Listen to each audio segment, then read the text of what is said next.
I'm here in the studio today with the great Jordini, Indiana University's first and only student majoring in magic. Welcome, Jordan. It's good to be here. When did you first become interested in magic? Well, as long as I can remember, I've always been really fascinated by magic. Since I was a little kid, I'd watch magicians perform at parties and on TV and all the things. And when I was 7, that's when I got my first magic trick, which was just a little like toy from Toys R Us, magic work set. And I didn't really know how to use it. I kind of broke it and played around, but I really enjoyed having it.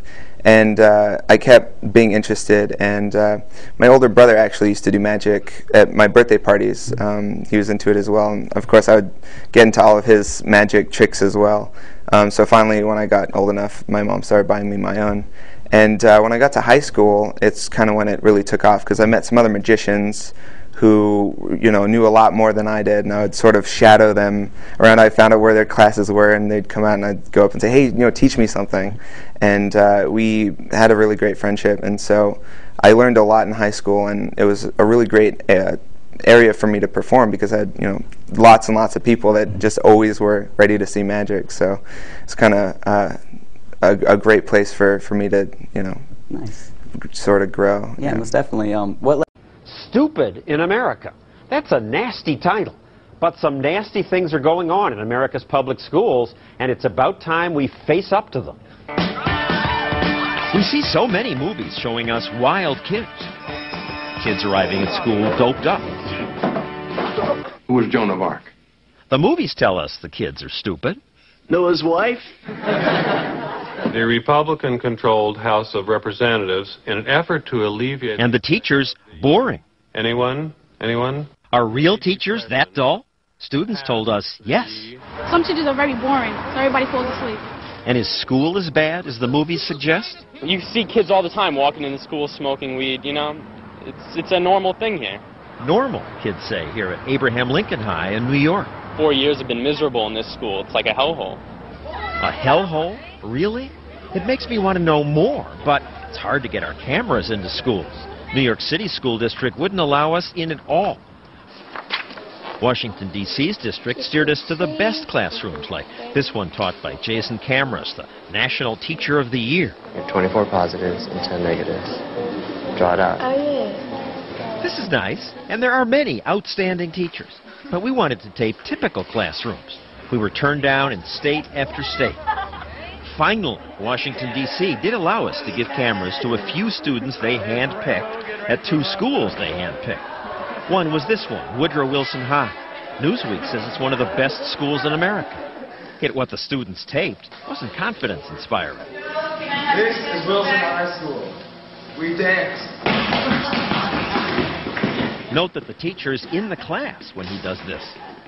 You would say, well, it's a game. On that day, this teacher had his world geography class playing Monopoly.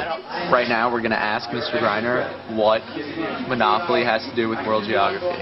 Like Monopoly, we have countries that do better than others based on where you live. It was after finals, and I don't know if Monopoly can help teach geography. But I do know that this teacher didn't have much control over his class. Phil, get off the desk and sit in your seat. Ladies and gentlemen, listen up. Let's look at Mr. Greiner. Raise your hand. It's hard to believe you can learn much while this is going on. So, guys who are talking, stop. Please. Hey, listen. And this is one of America's best public schools. Put the dice away. Now you may be thinking, these things don't happen at my kid's school. 57% of American parents give an A or B grade to their kid's public school. The people in the suburbs say our schools are great. But they're not. That's the thing. And the test scores show that. Education reformer Kevin Chavis says American schools on the whole just aren't that good. And America isn't going to buy that. America's not going to buy America's that. been buying. Because America doesn't know what it doesn't know. Right. Most Americans don't know what stupid schools are doing to American kids. We gave parts of an international test to some high school students in Belgium and in New Jersey. Answer the questions to the best of your ability. What the Belgian kids think? Considering the test we usually get here, well, this was kind of a piece of cake. It's very easy. The New Jersey kids were also confident. How was the test? Easy? Hard? It was actually pretty easy. I think I did good. They have reason to be confident. New Jersey students in general test above average, and these kids attend an above-average New Jersey school.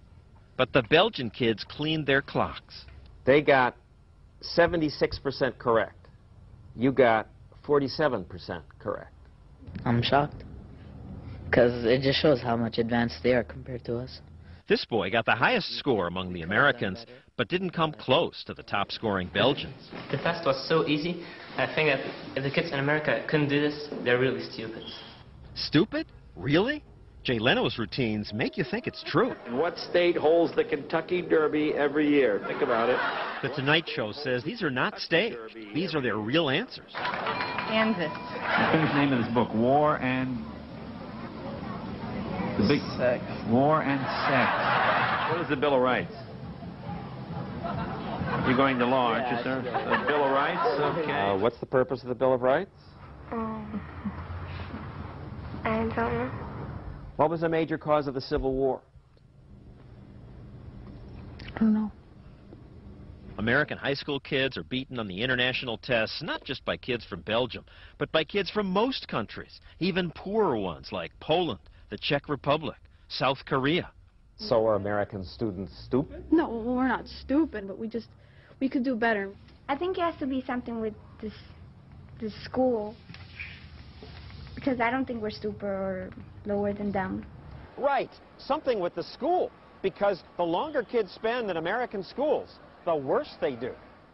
Fourth graders take international tests, and at that age, American kids do well above average.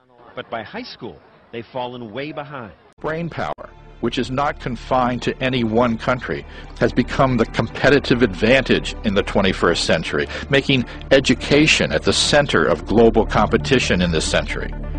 Yet America faces the challenge with an educational system that is entrenched in educating our children for a world that does not exist anymore. After 20-plus years of bureaucratic stagnation and misdirected focus, the rest of the world, not so entrenched by bureaucracy, is innovating and educating their children for a modern world.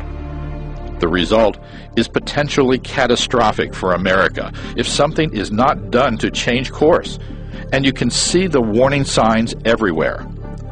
The Organization for Economic Cooperation and Development compares achievement levels of 15-year-olds in its 30-member countries. The most recent testing ranks the United States at 17th for science literacy, 24th for math literacy, and 16th for reading proficiency. America's share of the world's college students has fallen to less than half of what it was 30 years ago.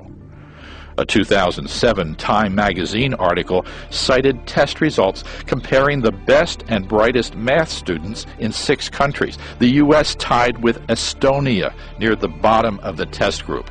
In that same article in Time magazine, the writer wonders out loud whether our current educational system is squandering a national resource, our best young minds. Why are major corporations moving jobs out of the country, especially high-paying technology jobs? It's not just lower wages. We're just not turning out a labor force ready to compete in a global economy. Microsoft's Bill Gates puts it bluntly: America's high schools are obsolete. He's leading a major advocacy movement to get our outdated, ineffective, standardized testing in this country completely overhauled before it's too late. Intel's senior vice president fears for our competitive future as a nation. This is not a problem that can be fixed with bureaucratic positioning or band-aids. Our nation's future is at serious risk. As one of our great thought leaders, Lester Thoreau of MIT, expressed in his landmark book, Head to Head, if we do not get a handle on this problem of non-functionals entering the labor market, the United States will become, not maybe, we will be a third world labor market by the year 2030. Why is this happening? How could it have come to this level of crisis? To understand why, we must only understand the rapidly growing complexity and explosion of knowledge and technology that began with the Industrial Revolution and has accelerated exponentially through the communications revolution and now the Internet revolution. Look at what is expected of today's high school graduate. It is estimated they will have, on average, 8 to 15 careers, not jobs, 8 to 15 careers during their lifetime, even if they stay with the same company. This is paradigm shifting in its implications for educating our children for this 21st century world. Throughout the graduate's lifetime, he or she will be challenged to continually learn and relearn. Whatever information is learned in school will be obsolete within moments of graduating. It is the facility and agility to learn and relearn, to learn how to learn, that will ensure competitive success in this century. So where does the U.S. educational system stand in this time of crisis? Well, it's still focusing on acquiring discipline-based content knowledge in the core curriculum. Our schools are about teaching content, lifting scores on obsolete standardized tests that can make or break careers, ruin school districts, and, oh, by the way, label children potentially for a lifetime. This is not how we will compete and win in the global marketplace or allow our children to reach their full potential, to live the life we want so desperately for our children. A recent study presented the skills needed to succeed in the 21st century. Compare these skills with what is being taught in our educational system today. The first skill needed for success in this century is creativity and the ability to innovate. The second skill needed is a facility to use ideas and abstractions. Third is the self-discipline and organization to manage one's work, to understand process and sequence, and drive that work through to a successful conclusion, to closure. The fourth skill needed for success in this century is the ability to strategize and think independently. And lastly, the ability to function well as a member of a team. Okay, so how well do you think the U.S. educational system is turning out graduates ready to compete with the rest of the world? The results speak for themselves.